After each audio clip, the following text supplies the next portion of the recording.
نحمده ونصلي ونسلم على رسوله الكريم أما بعد فأعوذ بالله من الشيطان الرجيم بسم الله الرحمن الرحيم يا أيها الذين آمنوا لا تقدموا بين يدي الله ورسوله واتقوا الله إن الله سميع عليم۔ سورہ الحجرات اس وقت ہمارے سامنے ہے، مدنی دور میں نازل ہوئی۔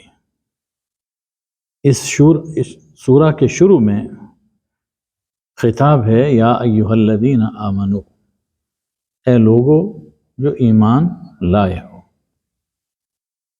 یہ خطاب جب کیا جاتا ہے اس کے فوراً بعد کا حکم وہ ایمانی تقاضا ہوتا ہے۔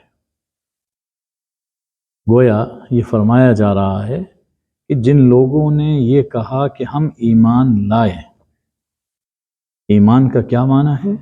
اے اللہ ہم تجھے مانتے ہیں۔ جب یہ تم نے اقرار کر لیا، اب ہم یہ حکم دے رہے ہیں سو اسے مانو۔ تو اس سورہ میں اللہ نے ایمانی تقاضوں کا ذکر فرمایا۔ رسول اللہ صلی اللہ علیہ وآلہ وسلم کے حقوق اور آداب کا خیال رکھنا، خبر کی جانچ پھٹک کرنا، اصلاح امت کی فکر کرنا اور اذیت رساں عادتوں اور باتوں سے بچنا، انسانی برادری کی عزت کرنا، انسان کے دکھ درد میں شریک ہونا ایک مومن کی ذمہ داریاں ہیں اور یہ اس کے ایمانی تقاضے ہیں۔ غور کیجئے، انہی احکام پر عمل کرنے سے ایک صالح معاشرہ وجود میں آتا ہے۔ ہم سب یہ چاہتے ہیں کہ ہماری سوسائٹی ٹھیک ہو جائے، ہمارا ملک بہتر ہو جائے، ہمارا معاشرہ درست ہو جائے۔ اس سورہ میں اللہ نے جو ایمانی تقاضے بیان فرمائے ہیں، اسی ایک سورہ کے احکام پہ عمل کر لیا جائے، سارا عالم اسلام درست ہو سکتا ہے۔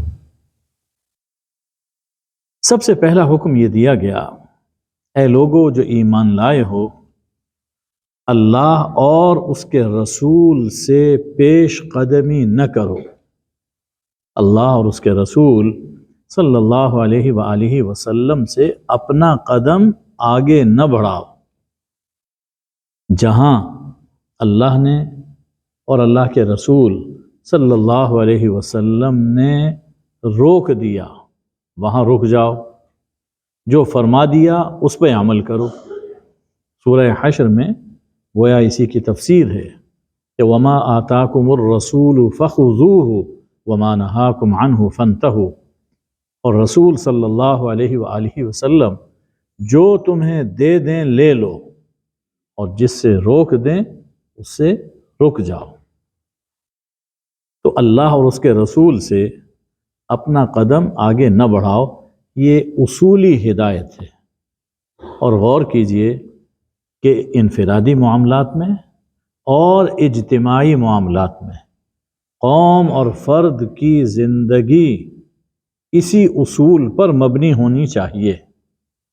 فرد بھی یہ سوچے کہ میں یہ کام کر رہا ہوں، اس میں اللہ اور اس کے رسول صلی اللہ علیہ وآلہ وسلم کا کیا فرمان ہے۔ قوم بھی یہ سوچے کہ ہم عدالت میں اگر بیٹھے ہیں تو اللہ اور اللہ کے رسول یعنی قرآن اور سنت کا اس بارے میں کیا فیصلہ ہے، کیا رہنمائی ہے۔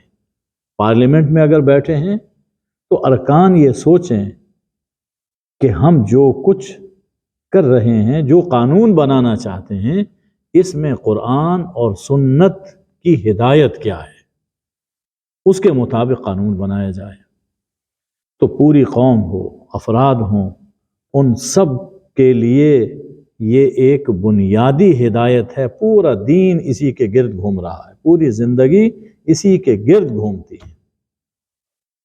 اور اس میں بھی بعد کی آیات کو اگر دیکھا جائے تو اصل میں رسول اللہ صلی اللہ علیہ وآلہ وسلم کے حوالے سے یہ فرمایا جا رہا ہے کہ اللہ کے رسول سے اپنا قدم آگے نہ بڑھاؤ، لیکن اللہ کے رسول زمین پر اللہ کے نمائندے ہیں، اور رسول وہی کچھ کرتے ہیں جو اللہ فرماتا ہے، وہی کہتے ہیں جو اللہ فرماتا ہے۔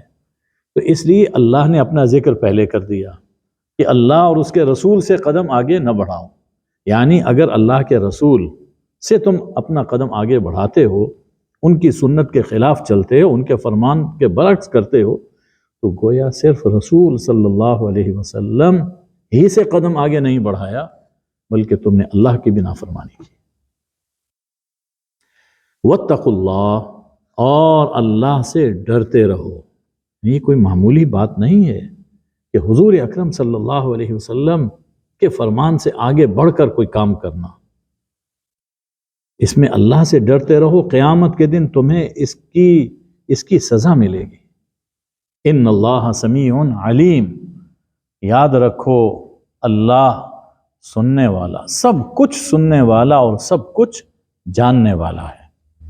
جو باتیں تم کہتے ہو، خواہ مجلس میں کہو خواہ تنہائی میں، اور جو کام تم کرتے ہو خواہ علانیہ ہوں یا خفیہ ہوں، سب کچھ اللہ کے علم میں۔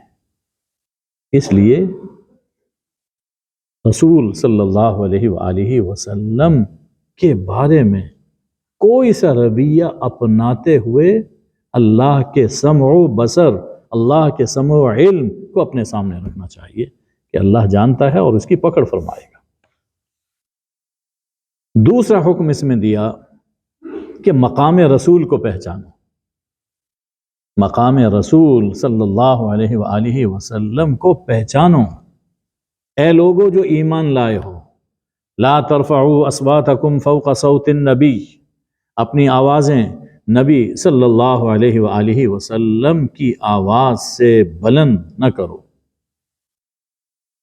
دوسرا ادب، ولا تجہروا لہ بالقول کجہر بعضکم لبعض، اور آپ سے یوں تڑخ کے بات نہ کرو، یوں بلند آواز سے، اونچی آواز سے بات نہ کرو جیسے تم آپس میں ایک دوسرے سے بات کرتے ہو۔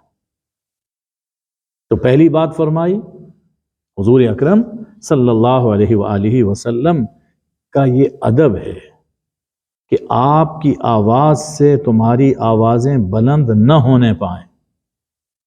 مجلس میں آپ تشریف فرما ہیں تو تمہاری آواز اتنی بلند نہ ہو جتنی حضور اکرم صلی اللہ علیہ وسلم کی آواز ہے۔ اپنی آوازیں پست رکھو، حضور صلی اللہ علیہ وسلم کے سامنے اپنی آواز پست رکھو، زور سے بات نہ کرو۔ حضور اکرم صلی اللہ علیہ وآلہ وسلم جب تک اس دنیا میں ظاہری طور پر تشریف فرما تھے تو اس بات کا سمجھنا آسان تھا۔ آپ اس وقت ہماری نگاہوں کے سامنے نہیں، لیکن آپ کا یہ ادب آج بھی برقرار ہے۔ مواجہہ شریف جب ہم حاضر ہوتے ہیں مدینہ طیبہ میں تو بالکل اس کے اوپر یہی آیت لکھی ہوئی ہے، یا ایھا الذین آمنوا لا ترفعوا اصواتکم فوق صوت النبی، آوازیں اونچی نہ کرو۔ چنانچہ وہاں حاضر ہو کر بلند آواز سے سلام عرض کرنا یہ بھی ممنوع ہے، بالکل آہستہ آواز میں صلاۃ و سلام، بالکل آہستہ آواز میں۔ آپ اندازہ کیجئے کہ حضور اکرم صلی اللہ علیہ وآلہ وسلم کی وفات کے بعد حضرت عائشہ رضی اللہ تعالی عنہ ایک مدت تک حیات رہیں۔ گھر کی کمرے کی دہلیز، چوکھٹ ٹھیک کروانے کی ضرورت پیش آئی تو کیل وہیں پر ٹھک ٹھک نہیں ٹھوکے گئے، بلکہ دہلیز کو اکھاڑا گیا، چوکھٹ کو باہر جا کر اسے دور ٹھیک کیا گیا، اس کے بعد لا کر اس کو وہاں پر فٹ کیا گیا۔ حضور اکرم صلی اللہ علیہ وسلم تشریف فرمائے۔ بے ادبی نہ ہو جائے۔ حضرت عمر رضی اللہ تعالیٰ عنہ تشریف فرماتے مسجد نبوی میں، اور اس وقت مسجد نبوی وہی ہے جسے آج کل ہم روضۃ الجنہ کہتے ہیں، یہی مسجد۔ دیکھا کہ دو آدمی زور سے بات کر رہے ہیں۔ حضرت عمر نے زور سے ان کو نہیں روکا، ایک کنکر پڑا تھا اٹھا کر ان کی جانب پھینکا۔ وہ جب متوجہ ہوئے تو اشارے سے بلایا، پوچھا کہاں سے آئے ہو؟ انہوں نے بتایا کہ ہم فلاں قبیلے سے آئے ہیں، فلاں جگہ سے آئے ہیں۔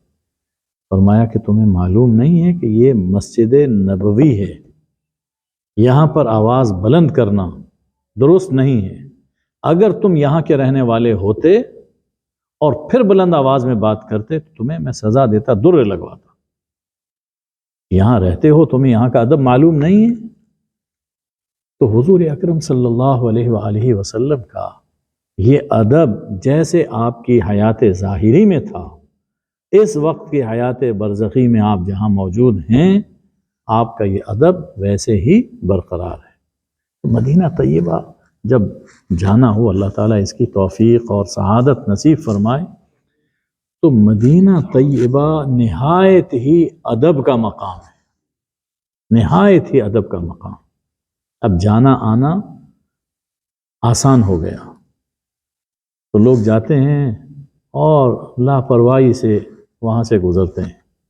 اور جب یہ میں دیکھتا ہوں کہ مواجہ شریف کے سامنے کھڑے ہو کر سیلفی بنا رہے ہیں تو دل پر ایک چوٹ لگتی ہے۔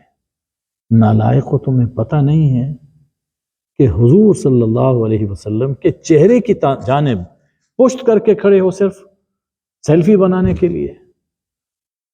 آپ ذرا تصور کیجئے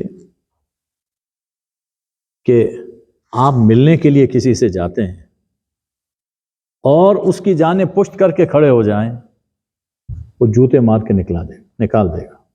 تمہیں ملنے کا سلیقہ نہیں، تہذیب نہیں ہے، گنوار انسان ہو۔ یہ مواجہ شریف جو ہول بنا ہوا ہے، یہ بالکل حضور صلی اللہ علیہ وسلم کے چہرہ اقدس کے سامنے ہے، تو ادھر پشت کر کے کھڑے ہونا اور سیلفی بنانا، دوسرے کو بات کرنا، یوں بناؤ، اس پوز سے بناؤ، یہ نہایت درجہ بے ادبی ہے۔ جاتے ہیں لینے کے لیے، سب کچھ کھو کے واپس آتے ہیں۔ ہاں، قدم قدم پر احتیاط، قدم قدم پر، نگاہ بھی نیچے ہو، آواز بھی نیچے ہو۔ دوسرا ادب تعلیم فرمایا، وَلَا تَجْهَرُوا لَهُ بِالْقَوْلِ۔ حضور صلی اللہ علیہ وسلم سے جب بات کہنی ہو، جب مکالمہ کرنا ہو، تو یوں مت بات کیا کرو جیسے تم آپس میں ایک دوسرے سے بات کرتے ہو۔ یعنی حضور صلی اللہ علیہ وسلم کی شان اور آپ کا مقام وہ تم میں سے کسی جیسا نہیں ہے۔ آپ کا مقام سب سے اونچا ہے۔ جب آپ کا مقام سب سے اونچا ہے تو گفتگو کرتے ہوئے آپ کے مقام کو ملحوظ خاطر رکھنا یہ ضروری ہے۔ ہم آپس میں بات کرتے ہیں، کبھی نام سے بھی پکارتے ہیں، حضور صلی اللہ علیہ وسلم کو نام سے نہیں پکارا جائے گا۔ خود قرآن پاک میں آپ نے دیکھا، جب بھی اللہ نے آپ کو ندا کی، خطاب فرمایا، اللہ تو اللہ ہے، لیکن ہماری تعلیم کے لیے کہیں یا ایھا الرسول کہا، کہیں یا ایھا النبی کہا، کہیں یا ایھا المدثر کہا، کہیں یا ایھا المزمل کہا۔ اس طرح کے بہت سے القاب قرآن پاک سے ہمیں معلوم ہوتے ہیں۔ تو بائی نیم حضور صلی اللہ علیہ وسلم کو پکارنا یہ درست نہیں ہے۔ یا رسول اللہ تو کہا جا سکتا ہے، لیکن یا محمد کہنا یہ خلاف ادب ہے۔ اللہ نے خود یہ انداز تخاطب اختیار نہیں فرمایا۔ اسی طرح جب ہم بات کرتے ہیں تو کبھی بے تکلفی ہوتی ہے، کوئی ایک دوسرے کے ادب کا لحاظ نہیں ہوتا، بے تکلفی سے جو بات کہنی ہوتی ہے کہہ دیتے ہیں۔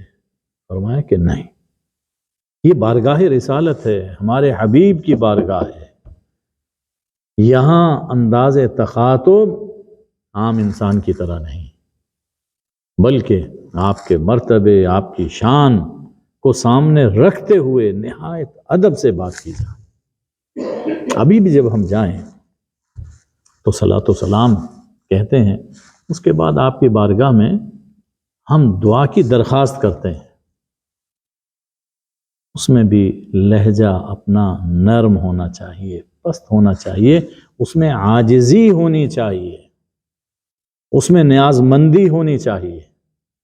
یہ نہیں ہے کہ بس ایک بات کہہ دی، جلدی جلدی رٹی رٹائی کچھ الفاظ بول دیے اور چل دیے، نہیں، نیاز مندی کا اظہار ہو۔ دیکھو جتنا ادب ہوگا اتنا ہی کرم ہوگا، جتنا ادب ہوگا اتنا ہی کرم ہوگا۔ جو بے نیازی سے جاتے ہیں وہ تو خود بے نیاز ہیں، انہیں کیا ضرورت ہے، کوئی جائے نہ جائے انہیں کیا پرواہ، انہیں کیا پرواہ، انہیں کیا پرواہ ہے۔ مجھے ایک صاحب نے حج سے واپس آئے تھے، بڑے کھاتے پیتے آدمی تھے، تو ایک دعوت میں ملاقات ہوئی، کہنے لگے کہ ہم جدہ ایئرپورٹ پر گئے، انہوں نے ہماری پرواہ ہی نہیں کی اور بے نیازی سے ادھر بیٹھ جاؤ ادھر بیٹھ جاؤ۔ ہیتھرو ایئرپورٹ پہ جائیں تو وہ یوں ملتے ہیں یوں ملتے ہیں۔ تو بات آپ کی ٹھیک ہے، آپ کی بات ٹھیک ہے، جو وہاں کام کرنے والے لوگ ہیں انہیں چاہیے کہ نسبتاً اخلاق سے پیش آئیں، یہ چاہیے، لیکن کیا وجہ ہے یہ سلوک صرف تمہارے ساتھ نہیں سبھی کے ساتھ ہوتا ہے، 2 3 4 گھنٹے بیٹھنا پڑتا ہے، اس کے باوجود لوگ وہاں جانے سے باز نہیں آتے۔ ہیتھرو ایئرپورٹ پر کوئی اس طرح کا سلوک کرے، کوئی بھی نہ جائے، کوئی بھی نہ جائے، لیکن یہاں کیسا ہی سلوک ہو رہا ہے لیکن لوگ پھر جا رہے ہیں۔ وجہ کیا ہے؟ وہاں ایسی ہستی ہے کہ اگر دھکے کھا کے بھی جانا پڑے تب بھی انسان کی خوش نصیبی ہے کہ پہنچ تو گئے، وہ مقام ایسا ہے۔ قرآن پاک نے اس کی ایک سزا ذکر فرمائی ہے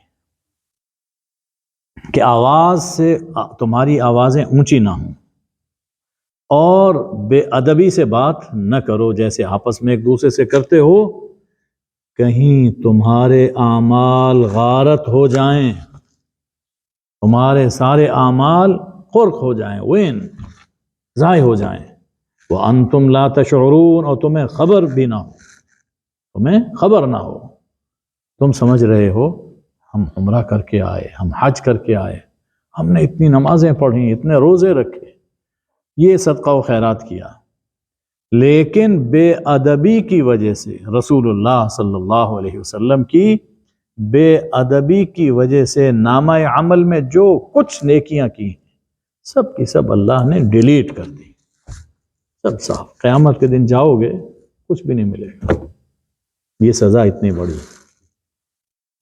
تو ادب ہمیشہ ملحوظ رکھنا چاہیے، نہ صرف وہاں بلکہ یہاں بھی جب بھی حضور صلی اللہ علیہ وآلہ وسلم کے بارے میں بات ہو، صلاۃ و سلام پڑھا جائے، آپ کا نام آئے سنا جائے، صلاۃ و سلام پڑھا جائے، آپ کی کوئی بات ذکر کی جائے، کوئی حدیث ذکر کی جائے، اسے بڑے احترام سے ذکر کرنا چاہیے اور بڑے احترام سے سننا چاہیے۔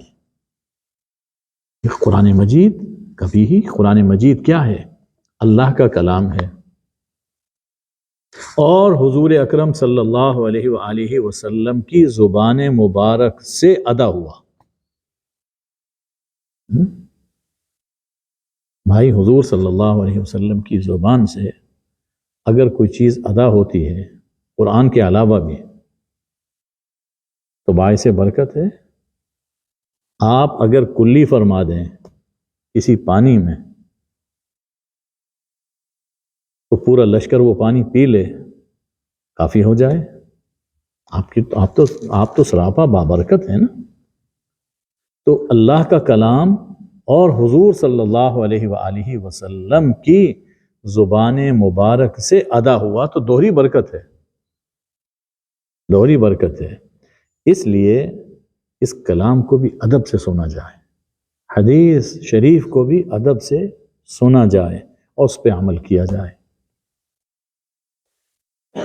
جب حضور علیہ الصلاۃ والسلام کی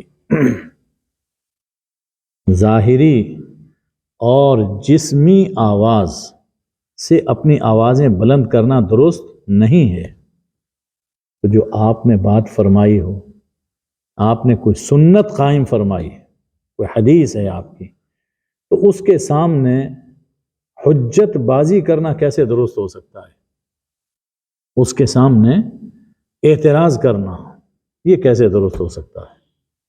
لہٰذا جو لوگ حضور صلی اللہ علیہ وآلہ وسلم کی سنت پر اعتراض کرتے ہیں، یہ حدیث معلوم ہوگی، حدیث صحیح ہے، اور کہہ دیتے ہیں کہ جی اس دور میں اس پہ کیسے عمل ہو سکتا ہے، تو یہ گویا حضور اکرم صلی اللہ علیہ وسلم کی بات پر اپنی بات بلند کرنا چاہتے ہیں۔ نتیجہ کیا ہوگا؟ سب اعمال برباد۔ سمجھ رہے ہیں کہ ہم بڑے عالم ہیں، بڑے فقیہ ہیں، بڑے خطیب ہیں، لیکن اندر سے نامہ اعمال بالکل صاف ہو چکا۔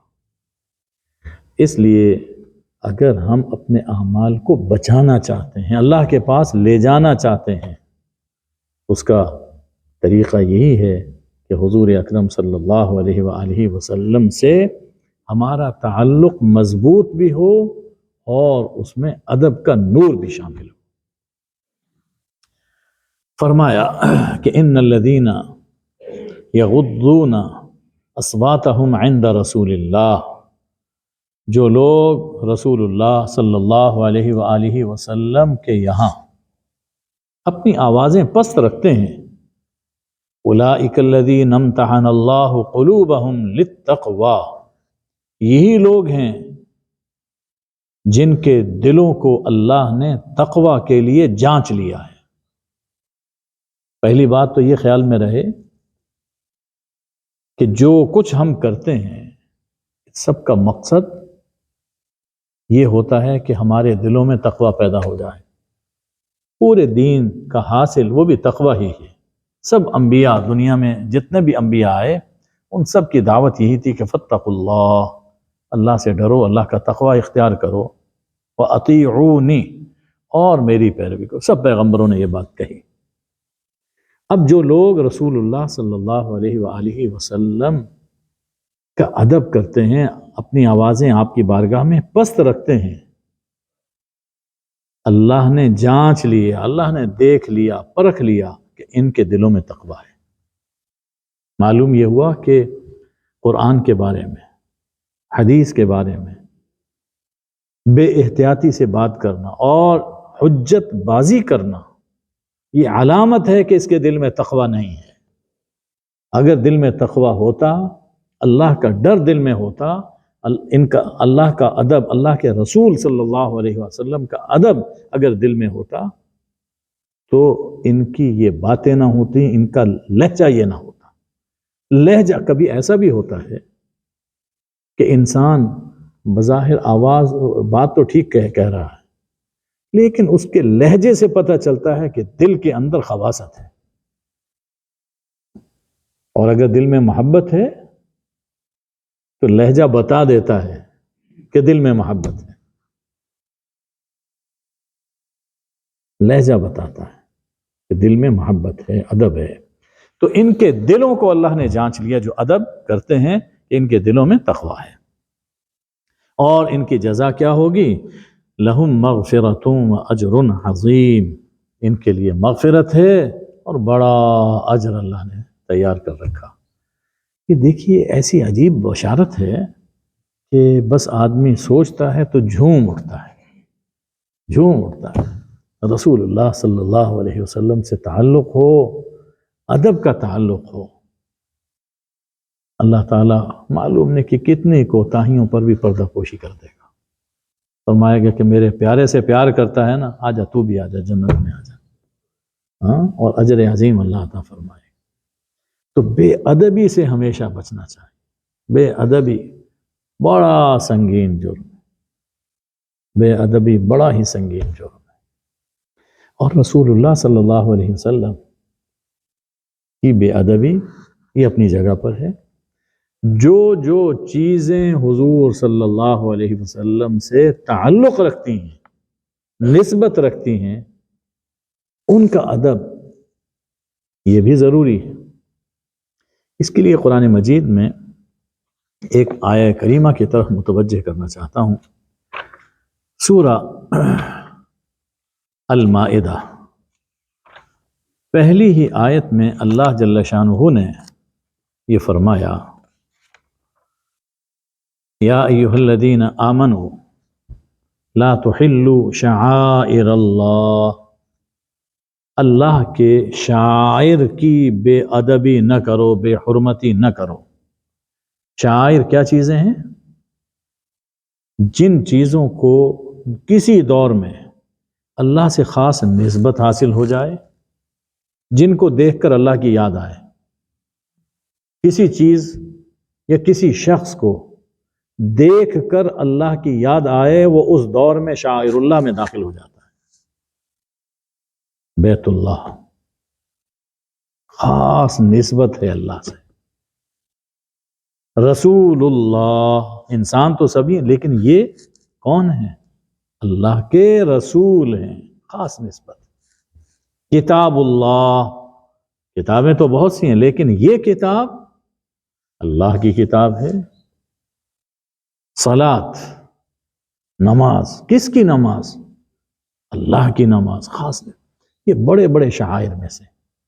لیکن صرف یہی نہیں، ان الصفا والمروہ من شعائر اللہ، صفا اور مروہ یہ پتھر کی پہاڑیاں اللہ کے شعائر میں داخل ہیں۔ بے ادبی درست نہیں۔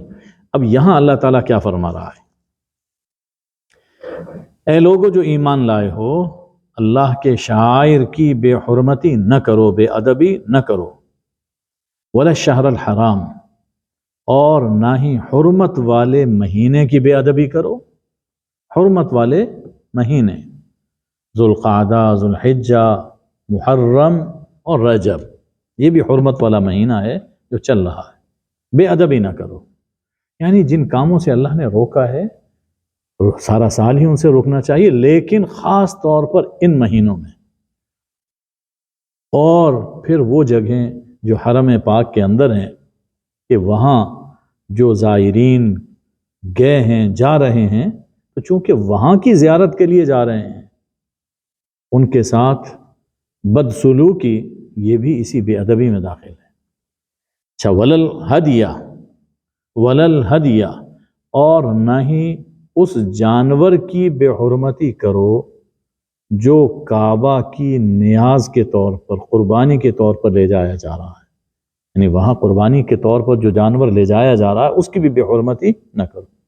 اب جانور تو سبھی ہوتے ہیں، لیکن اس جانور کی نسبت ہو گئی ہے بیت اللہ کی طرف، اللہ کی طرف، کہ وہاں بیت اللہ میں مینا میں لے جا کر ہم اسے اللہ کے نام پر ذبح کریں گے، نسبت ہو گئی۔ اب اگلی بات دیکھیے، فرمایا وللقلائد، وہ پٹے جو جانور کے گلوں میں پڑے ہوئے ہیں، وہ پٹے جو جانور کے گلے میں علامت کے طور پر ڈالے گئے ہیں کہ یہ قربانی کا جانور ہے، اسے کوئی ہاتھ نہ لگائے، ان کا بھی ادب کرو، ان کی بھی بے حرمتی نہ کرو۔ بھئی اصل میں ادب کس کا ہے؟ اللہ کا ہے۔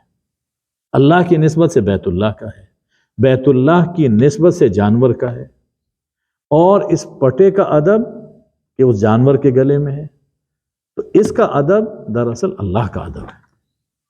تو اس لیے جو چیزیں اللہ کے رسول صلی اللہ علیہ وسلم سے نسبت رکھتی ہوں ان کا ادب بھی ضروری ہے۔ یہ نعلین شریفین ہیں، حضور علیہ الصلوۃ والسلام کے نعلین، ادب ضروری ہے۔ اب بھائی ہمیں تو مل جائے، ہم تو اسے تاج شاہی سے بھی بڑھ کر سمجھیں۔ یہ منہ مبارک ہے، آپ کا بال مبارک ہے، آپ کا جبہ مبارک ہے، آپ کی تلوار شریف ہے، آپ کا پیالہ ہے، جس میں آپ پانی پیا کرتے تھے، تو جن چیزوں کی نسبت ہو جائے ان کا بھی ادب ضروری ہے، یہ محبت میں داخل ہے۔ اور جن لوگوں کو آپ سے خاص نسبت ہے ان کا ادب بھی ادب رسول میں داخل ہے۔ آپ کے اہل بیت ہیں، آپ سے خاص نسبت ہے، آپ نے اپنی دختر محترمہ سیدۃ النساء فاطمہ الزہرا سلام اللہ علیہا کے بارے میں کیا کیا باتیں فرمائیں، اپنے نواسوں کے بارے میں آپ نے کیا کیا چیزیں فرمائیں۔ جی حضور ان کو اپنے گلے میں چمٹا لیتے تھے اپنے ساتھ۔ تو بھائی جانور ہے نا، جانور قربانی کا، اس کے گلے میں جو پٹا ڈالا گیا اس کا ادب اللہ قرآن میں فرما رہا ہے۔ تو جو حضور کے گلے کا ہار تھا، جو حضور کے گلے کا ہار تھا، جو ہار تھے حسن اور حسین، تو ان کا ادب، ان سے محبت، یہ محبت رسول میں شامل ہے۔ بڑے بدبخت لوگ ہیں، بڑے ہی بدبخت ہیں جو کہتے ہیں کہ ہم حضور صلی اللہ علیہ وسلم سے محبت کرتے ہیں، لیکن امام حسن اور امام حسین دونوں کے بارے میں بے ادبی کرتے ہیں، بے حرمتی کرتے ہیں، اعتراض کرتے ہیں۔ حضرت علی کیا کچھ فرمایا، اور اصحاب میں یہ بھی خاص نسبت ہے، حضرت ابو بکر، حضرت عمر، حضرت عثمان، حضرت عمار، طلحہ، سعید ابن زید، ابو عبیدہ، یعنی کس کس طرح سے ان صحابہ نے اپنی جانیں حضور اکرم صلی اللہ علیہ وسلم پر نچھاور، اولاد نچھاور کر دی، مال نچھاور کر دیا، اپنا وطن قربان کر دیا۔ خاص نسبت ہے۔ تو محبت اصل میں ہے اللہ کے رسول صلی اللہ علیہ وسلم سے، لیکن جن چیزوں کو، جن لوگوں کو حضور صلی اللہ علیہ وسلم سے خاص نسبت حاصل ہے تو ان سے محبت، ان کا احترام حضور صلی اللہ علیہ وآلہ وسلم کی محبت اور احترام میں داخل ہے۔ جو ان کی توہین کرتا ہے وہ در حقیقت رسول اللہ صلی اللہ علیہ وسلم کی توہین کر رہا ہے، خواہ ماضی میں ایسے لوگ ہوں یا حال میں ایسے لوگ ہوں۔ وہ پردے کی اوٹ میں وہ اصل میں حضور علیہ السلام پر اعتراض کر رہے ہیں، اور ایمان، قرآن یہ کہہ رہا ہے کہ اعمال سلامت نہیں، ایمان کا خطرہ ہے۔ اس لیے ایمان کے بچاؤ کے لیے، اپنے اعمال کے بچاؤ کے لیے یہ ضروری ہے کہ رسول اللہ صلی اللہ علیہ وسلم کا ادب کیا جائے اور آپ سے اپنے دلوں میں گہری محبت رکھی جائے، یہ ضروری ہے۔ اگلی ہی ایک آیت میں دیکھ لیتے ہیں، یعنی اس سے پچھلی آیت نمبر 3 میں فرمایا کہ جو لوگ اپنی آوازیں پست رکھتے ہیں، پھر یہ فرمایا کہ ان الذین ینادونک من وراء الحجرات اکثرهم لا یعقلون۔ کچھ لوگ ایسے بھی تھے جو مہذب نہیں تھے، نو مسلم ہوں گے۔ اب حضور صلی اللہ علیہ وسلم اپنے گھر میں تشریف فرما ہیں، اب گھر کی اپنی مصروفیتیں ہوتی ہیں، وہ انہوں نے آ کر کیا کیا کہ حجرات، یعنی آپ کے جو گھر تھے جہاں ازواج مطہرات رضوان اللہ عنہن وہ ٹھہری ہوئی تھی، تو ان حجرات کے گرد گھوم رہے ہیں اس کے پیچھے، اور آواز دے رہے ہیں یا رسول اللہ، یا محمد اخرج الینا، باہر تشریف لائیے۔ اللہ نے فرمایا کہ جو ان حجرات کے پیچھے، اس کے ارد گرد آپ کو پکارتے ہیں، ان میں سے اکثر کون ہیں؟ بے عقل لوگ، بے عقل ہیں، ان میں عقل نہیں، شعور نہیں، تہذیب نہیں ہے۔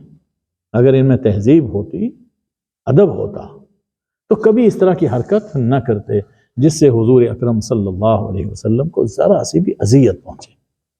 ان کو کیا کرنا چاہیے تھا؟ وَلَوْ أَنَّهُمْ صَبَرُوا، اور اگر یہ لوگ صبر کرتے، حَتَّى تَخْرُجَ إِلَيْهِمْ، یہاں تک کہ آپ باہر تشریف لے آتے، لَكَانَ خَيْرًا لَهُمْ، تو ان کے لیے بہتر ہوتا۔ صحابہ کرام جو وہاں کے رہنے والے تھے وہ تو بڑے مہذب تھے، تربیت یافتہ تھے، وہ بیٹھے رہتے، لیکن یہ لوگ کچھ باہر سے آئے جن کو پتہ ہی نہیں ہے، اور اپنی جلد بازی میں کہ ہمارا کام جلدی ہو جائے، ہماری بات کا جواب ہمیں جلدی مل جائے، کھڑے ہو کر آوازیں دے رہے ہیں۔ اللہ فرماتا ہے کہ نہیں، میرے حبیب صلی اللہ علیہ وسلم کو کسی طرح بھی اگر تم اذیت پہنچاؤ گے، میری جناب سے تمہارا نام کٹ جائے گا، ختم، جو کچھ کیا کرایا سب ختم۔ فرمایا کہ واللہ غفور الرحیم، اللہ بخشنے والا ہے، رحم کرنے والا ہے۔ یعنی اگر نادانستگی میں ایسا کوئی کام ہو گیا تو اللہ سے معافی مانگ لو، اللہ معاف کر دے گا اور رحمت فرما۔ لیکن اگر دانستہ کس طرح کا کام ہوا تو بڑا سخت جرم ہے۔ وما علینا الا البلاغ۔ اللہم صلی علی سیدنا و مولانا محمد النبی الامی وآلہ وبارک وسلم۔ اے اللہ ہمارے دلوں کو حضور اکرم صلی اللہ علیہ وآلہ وسلم کے ادب اور محبت سے لبریز فرما دے۔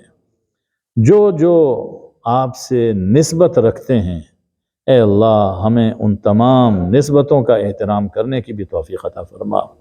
اے اللہ ہر ایسے عمل سے بچا، ہر ایسے عمل سے بچا جو ہمیں اسلام سے خارج کر دینے والا ہو۔ یا اللہ ہمارے دلوں میں محبت کا نور پیدا فرما۔ اے اللہ قرآن کا نور، قرآن کے نور سے ہمارے دلوں کو روشن فرما، ہمارے ملک کو روشن فرما۔ اے اللہ پاکستان پر نظر کرم فرما۔ اے اللہ آنے والے الیکشن میں ہمیں صحیح فیصلہ کرنے کی توفیق عطا فرما، اور ہمارے ملک کو اچھی قیادت عطا فرما۔ اے اللہ جو کچھ اس وقت سختی کے حالات ہیں، اپنے کرم سے اے اللہ ان سختیوں کو دور فرما دے۔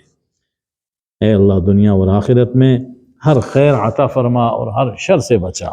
وصلی اللہ وبارک وسلم علی حبیبہ سیدنا محمد و آلہ الطیبین الطاہرین، آمین یا ارحم الراحمین۔